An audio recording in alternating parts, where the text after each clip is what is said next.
Hello everyone, my name is Lowko, and welcome back to a professional match of StarCraft 2. Today it's time for a Terran versus Zerg, where we find ourselves in 2000 atmospheres, and spawning right here in the top right-hand corner of the map with the red Zerg drones from South Korea, we have a Rogue and his opponent, as well as teammate. They both play for Dragon Phoenix Gaming with the blue SCVs in the opposite corner of the map. We are looking at Cure's main command center. Alrighty, so Cure versus Rogue. Both of these guys ridiculously good. Cure, of course, amongst the very best Terrans in the world. Rogue amongst the very best Zergs. Rogue certainly has been more successful throughout his career. Having over $1 million in prize money is definitely a good indicator. But there's no denying that Cure has also won a GSO Code S last year. And while he may not necessarily be considered to be like at Maru's level, it's not much of a distance from, you know, his current position to where Maru is currently playing at. Both of those guys ridiculously good. And I think we should be in a, we should be in for a treat. Rogue apparently, actually. Okay, so this is a good indicator of them being teammates, I suppose.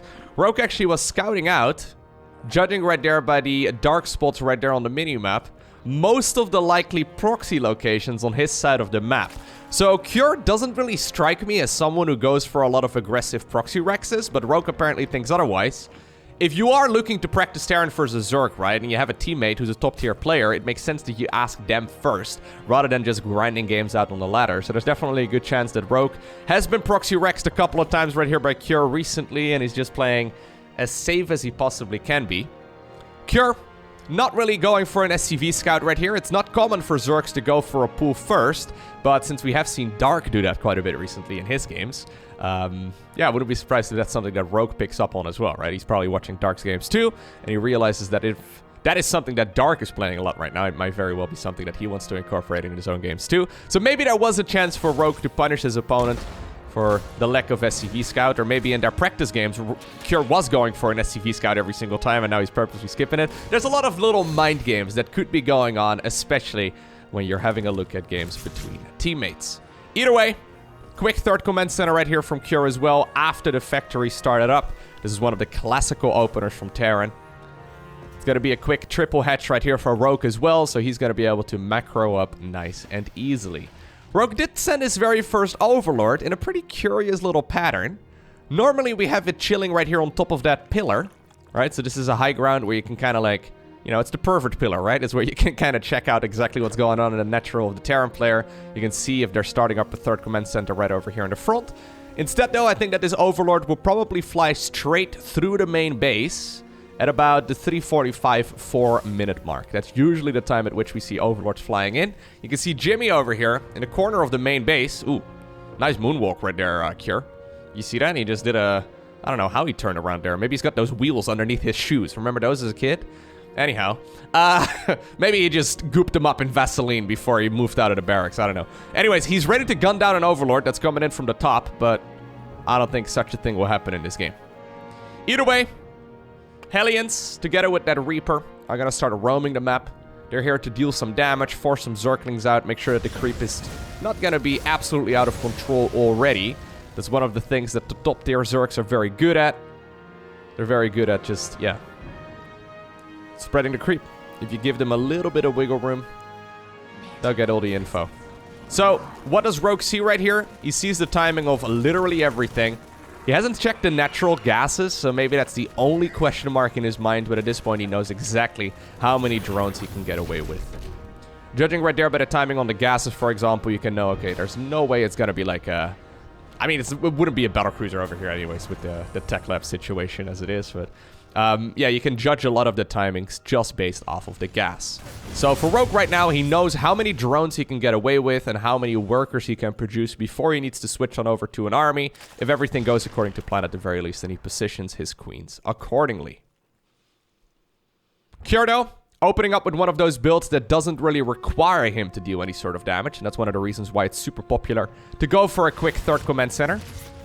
It allows you to be safe against most everything, while simultaneously not really forcing you to deal a lot of damage, okay? This is a little bit shaky. Sadly, right there, the Overlord wasn't sniped, at least sadly for Cure. But he does have a good amount of Hellions. So he's made 8 Hellions here in total. This is a stock standard game of Terran versus Zerg right now. Like, whenever people discuss standard, right, and I do this all the time in my own casts, this is what I think of in a Terran versus Zerg. All right. It's going to be a lair together with a Baneling's Nest here for the Zerg. Good amount of damage here being done, though, by Cure. Yeah, not bad whatsoever. I mean, it would be better if he didn't lose the Viking and also the Liberator, but I guess he just wanted to deny mining time for as long as possible. I think something may have just gone down over there, too. Maybe it was the Reaper. Anyhow, this will allow the Zerg to go into a very quick Baneling speed upgrade, but the upgrades in the Evo chamber are going to be a little bit later, meaning that Terran does get a nice little advantage over there since he already started up his own NG base. Alright, so early game, out of the way. Now we're getting towards the mid game. There's, by the way, no hard and fast rule for that. I get people asking that from time to time. There's no, you know, mid game ends at like the 12.5-minute mark, and now we call it late game. There's not really a hard and fast rule. It's just that the early game at this point is over. If people wanted to go for aggression, they would have committed to it by now. And since that isn't the case, right, we don't see any early game pressure. That's kind of when the mid game goes into effect. Both players have a good economy. Rogue is going to go for the double expand. This is one of my favorite moves for the longest time in StarCraft 2. Ooh. See those graphical glitches there? That was weird. Anyways, for the longest time, Zergs would go for both a 4th base and then a macro hatchery in the main base. Rogue is now going triple hatch, which is not quite the standard. I was going to bring up that it's quite common these days for Zergs to go for a 4th and a 5th at the same time, and then essentially treat one of them as a macro hatch as it is. Maybe it's because the Queens were forced for the defense, right? Maybe they were busy defending against those Hellions as well as that Liberator that... Yeah, he missed an inject right there, so he had some extra money, decided to go for a macro hatch already. Anyways, that is quite the commitment, though, because it means that Rogue has just spent a lot of money on things that are going to be useful in a few minutes from now. But for the time being, I mean, they're obviously not going to give him that much effectiveness. So maybe that's something that Cure can capitalize on. I like the fact that Cure pushed back the creep spread on that area. Normally, tank-based pushes go in this direction if you can have a couple of tanks right over here, right? Or a couple of juicy positions for siege tanks to chill. You can get a lot of damage done and potentially even kill the hatchery a little while later, but you do need to make sure that the creep at that point is pushed back nice and far. Anyways, it's not going to be any siege tank play in this particular game. Cure opting to go for the Widow Mines instead. I think Widow Mines are pretty great, especially against Ling Bane-based armies, but Rogue already going for the Hydralisk Den. And Hydras, of course, outrange Widow Mines. So these guys are tiptoeing around each other so far. They are countering one another as well, trying to outsmart the opponent while just playing heavy macro. This should be an interesting game. I feel like all of the TVCs recently have had some early game spiciness. We haven't just seen a straightforward macro game that much lately, which is kind of funny, because this is what we usually, well, at least for the longest time in the history of StarCraft, this is what we saw pretty much every single game. Fight over here on the left side gets cleaned up brilliantly there by Rogue. Cure a little bit late on the pickup, loses a bunch of units. That's because, of course, he's looking at 2 armies at once. There is a Widow Mine over there. That Widow Mine, though, dealing more friendly fire than it did to the Zerg. And not an ideal set of engagements right there. Rogue showing us that he's perfectly capable of that multitasking as well and splitting his army. This is where he's going to add on even more drones. He's now going to go up to 95 workers. It's going to give him a ridiculous amount of income, and that's exactly what he's looking for. Curdo, on the back of this, has already added on a 4th command center. It's just about to finish up. We see Terrans sitting on 4 CC for a very long time. Some Terrans even get stuck on 3 CC. Okay, that was a better Widow Mine hit. Some Terrans even get stuck on triple CC, right? But Cure, having none of that, he likes to play that very Maru-esque style. And honestly, if you would have covered the name tags here, I probably would have guessed Maru at this point in the game. Little mistakes here and there, but also some very good targeting. Ooh, Fidget Spinner Widow Mine going to the surface of 2000 at most. Anyways, yeah, he's playing a very clean game. This does mean, though, that Rogue has all the time in the world to now go into the Lurker Den. Interestingly enough, look at the timing right there of the Lurker Den and then also the Ghost Academy. Essentially identical. So that's exactly what you need. You need to go for the Lurker Den if you're a Zerg in these kinds of circumstances most of the time. And then in Terran, as a Terran, you need to counter it, right? And the best counter you have against most of the late-game Zerg units is, of course, the Ghost. So, with the 4th command center now secured. Doesn't have a planetary yet, but it's going to have a sensor tower right next to it soon enough, so that's going to make defending quite a bit easier. He should be able to start adding on those Ghosts pretty easily when he has that extra income as well coming up. Okay. I tend to favor Rogue in these kinds of games. just because Rogue is really, really, really, really good. But Cure has definitely shown us some solid late game as well lately. I'm curious to see how this is gonna go. Love the positioning, by the way, on all of his structures. Like, he's making all the right moves. Like, he's not made any critical errors yet, other than maybe some micro mistakes. But, I mean, you know, you can see that the traits have still been phenomenal for him. It just makes me a bit uncomfortable, you know, whenever I see, like, a Zerg player getting up to 95 drones, essentially uncontested. Whenever that happens at this level, especially against someone of the caliber of like a Rogue or a Serral or a Dark or a Raynar, it's usually a good idea to favor them just because they're good at closing out games as well. Either way, these mainlings not really getting that much value in, it seems. No, nice defense here from Cure. Good work. There's also a push happening on the left side of the map. This is Rogue going in for a ton of Zerglings. He's trying to trade up some of that supply.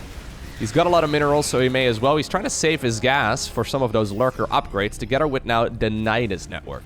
This is a very conventional thing that we've seen lately, where Zerg players have been very keen on just adding on the Nidus network as soon as they go up towards that lurker play. The idea being that if you can get lurkers inside of the main base of the Terran, it's extremely hard for them to... Oh, nice split. Dude, these guys are actually going toe-to-toe here. Super sick. Anyways, it's super hard for Terrans to clean up lurkers in the main base. I am a little disappointed that he hasn't shown up any ghost play yet. Ghosts are good in every scenario here. I don't think he's seen any lurkers, so maybe that's why, but there's 8 of them coming up. Already a couple of them are dancing over here too. Anyhow, this is when the command center explosion happens, right? This is that moment. Well, now he's seen lurkers for sure. This is that moment where Terrans want to start adding on as many command centers as they can, just to make sure that they can then start losing SCVs and scan continuously and replace lost economy with mules instead. Here's that lurker push, though. The very scary lurker push. We see lurkers going around this army and just burrowing right next to command centers at this stage in the game all the time. It's super critical for Cure, rather, that he needs to defend this, right? He cannot really lose a command center against this sort of thing. I mean, canceling a CC is not quite the same. Here goes the Nidus network in the main base. So Rogue has been on the back foot the entire time, just playing passively, but right now he's ready to land some punches. He really needs to, Cure that is, defend as well as he's been aggressive. Alright. Looks like this one was mostly just distraction to now create an opportunity for the lurkers to move in a little bit closer at the front. Another Nidus Worm is going up in the back of the main base too. Okay, good splits right there by the Terran, but now there's lurkers at his or I guess this is his third base, right? Yeah, normally we see the lurkers actually moving over to the planetary. Anyways, Nidus Worm in the main base needs to be reacted as well, because otherwise if you don't respect it, you're gonna be in a lot of trouble. This one doesn't deal a whole lot of damage, but it's just, once again, one of those little moves that cost like 5 actions per minute for the Zerg to execute, and it takes about 100 for the Terran to clean up. Some nice snipes, though. So now the lurkers are actually getting countered. This is what you want to see. A little bit late on the transition, though, for my liking. Would have liked to see Cure going for those a little bit more aggressively. I mean, it's either going to be Ultras, I guess, or lurkers, right? Like, those are really the only 2 options. So now suddenly the Zerg is everywhere, going into the 3rd base, going into the 4th base. Cure in a lot of trouble here. Rogue getting a massive advantage. He hasn't killed any critical structures here from the Terran yet, but I feel like we are getting to that point right now, although he did clear out some of the units in the natural and in the main base. Okay, now the ghosts are coming up over here too. They are gonna get rid of the lurkers at the bottom of the map.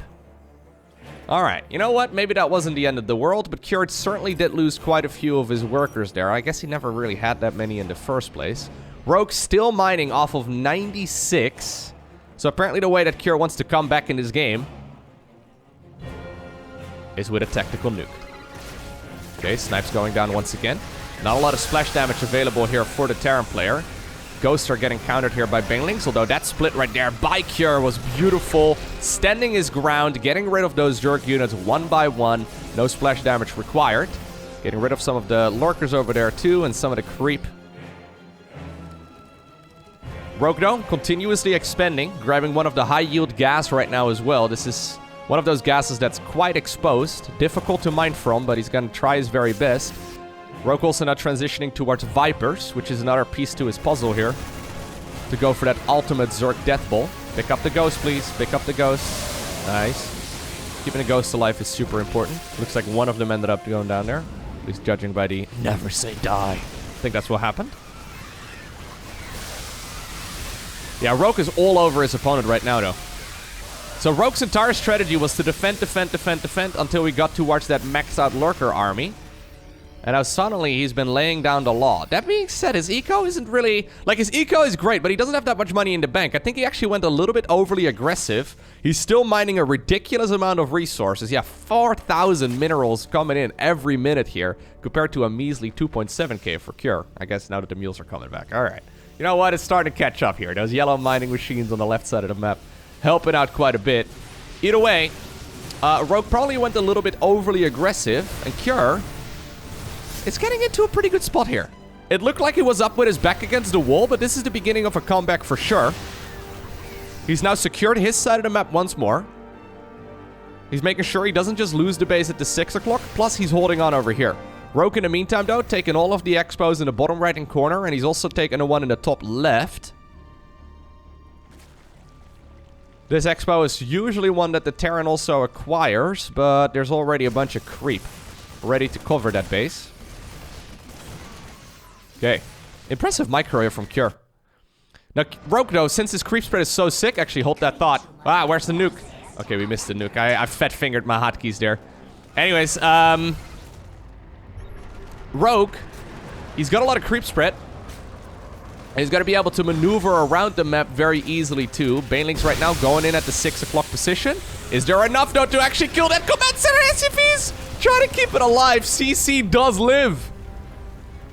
He wanted to split up some of the Banelings to go after the SCVs, and he did. 9 of the workers ended up going down, but the command center is still up and running too, so that was an expensive set of units to lose right there for Rogue. 8 SCVs at this stage in the game. With this many orbital commands available, not really what you're looking for. Banelings over here get split against as well. Absolutely brilliantly. Cure playing out of his mind here. That was super good. I'm just a little bit concerned about the bases in the bottom right. I would love to see a couple of Liberators or dropships heading on over in that direction. Instead, Cure, though, has decided to now put all of his eggs in one basket and try to fight the army head on. Gets rid of one of the bases over here. Gets rid of one of the bases in the top left, too. Nicely done. Okay, drones that were burrowed on the ground also get spotted, and they will be picked off. Good movement right here by the Terran player. And look at the supply count right now. Rogue doesn't have a lot of money. Cure has a little bit more of it, and he's actually clawing himself back into this game. Sick comeback right here from Cure. Most Terran players we see lose when the lurkers walk in, right? With their first attack. Cure, though, managed to stay alive.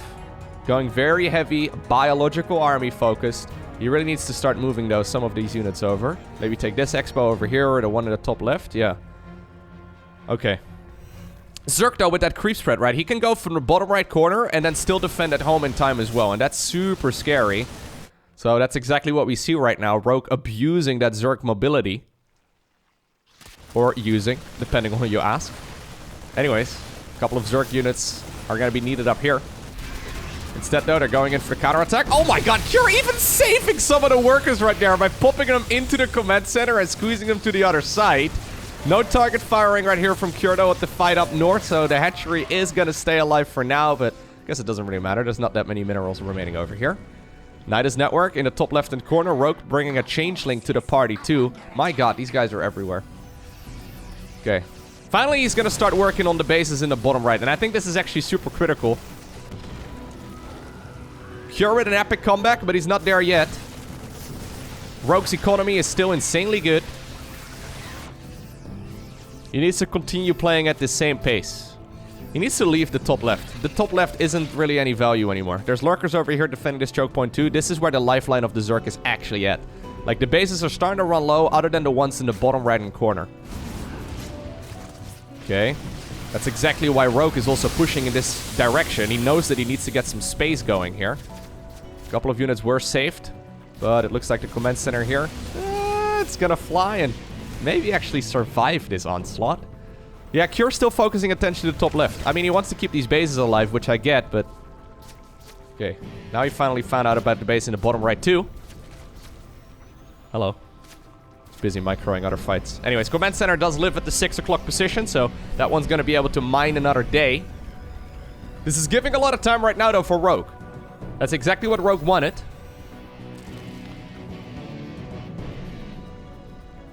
So Rogue is going to take this expo. So they're now becoming next door neighbors. He knows that the base up north is unlikely to be acquired. Maybe Cure can take that one instead. Creep Tumor, though, trying to see if it can deny that. A couple of lings over here on the left side of the map. Keep in mind, these are fully upgraded Zerglings. So they hit like absolute trucks.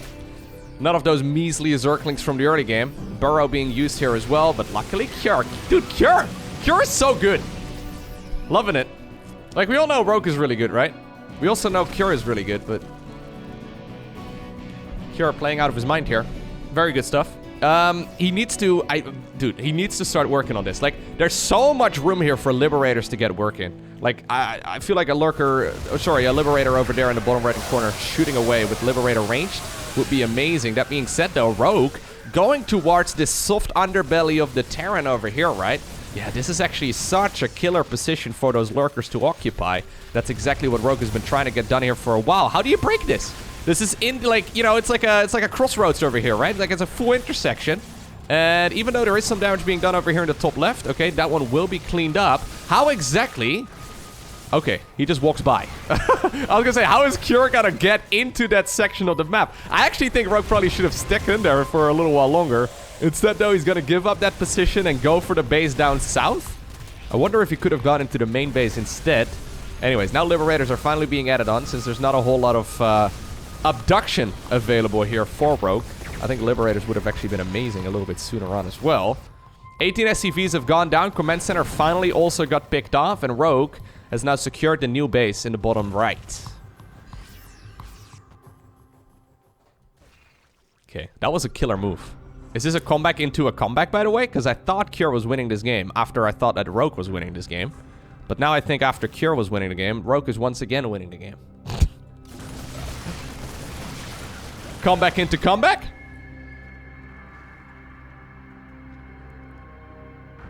Yeah, the creep spread here is what makes Zerg so strong, right? Like, the fact that he can maneuver his way around the map and have so much vision. Like, I wouldn't say... I don't know, 60% of the map is spotted by a Rogue. Like, he knows everything. And that's so dangerous. Okay. So, Cure needs to have another base up and running soon enough, and I think this one is the most likely candidate. That being said, it's so far away, yeah, from the rest of his economy and his infrastructure that... Ooh, okay, nice snipe. That these Lurkers over here are going to be able to get into a brilliant position. Like, this is where all the production of the Terran is at, right? And if you go for the base all the way up here, how in the world are you going to defend two locations at once? Good split. Dude, Cure, how did you even pick out that one medevac that was affected? Ay. These guys are bringing out the best in each other, right? Like, this is some proper high-level StarCraft. Alright, here go the Lurkers, though. And this is what I was concerned for earlier. Now Terran's stuck in the main base. Luckily for Cure, he doesn't have a lot of money, so there's not that much of an army stuck in the main base either, right? The advantage of being poor.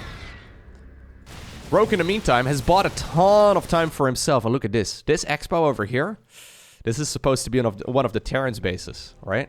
These three bases have not really been addressed by Cure.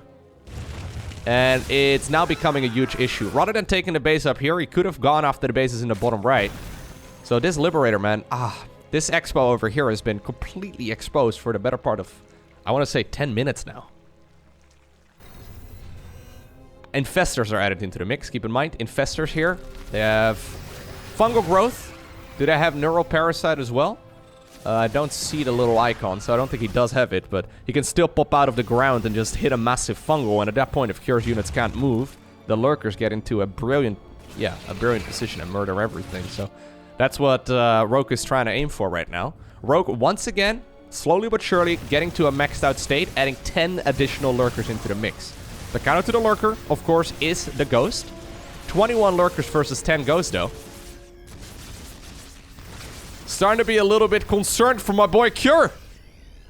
Rogue doesn't need to fight. He knows it's one base economy first as well.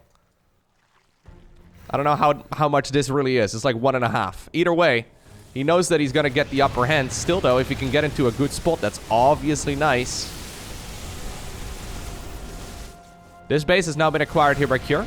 Ooh, fungal growth. Okay. This base right now has been acquired by Cure. If he can mine it, that would be fantastic. If he can claim it as his own. As mine. Sorry. I tried.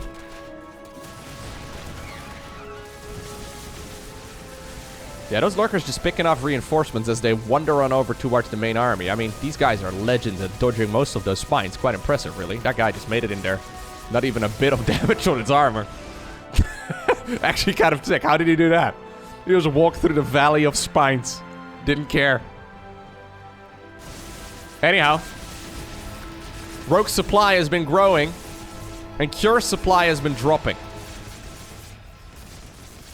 One lurker from the watchtower apparently can deny all of the mining at that newly acquired base right here from the Terran player. This is the moment where Rogue wants to see if he can make a shot for the win. Lurkers coming in from the side as well, trying to create a full surround. And what looked like a comeback for Cure turns out to be a comeback of a comeback as Rogue obtains the victory. Super high level game. Well done.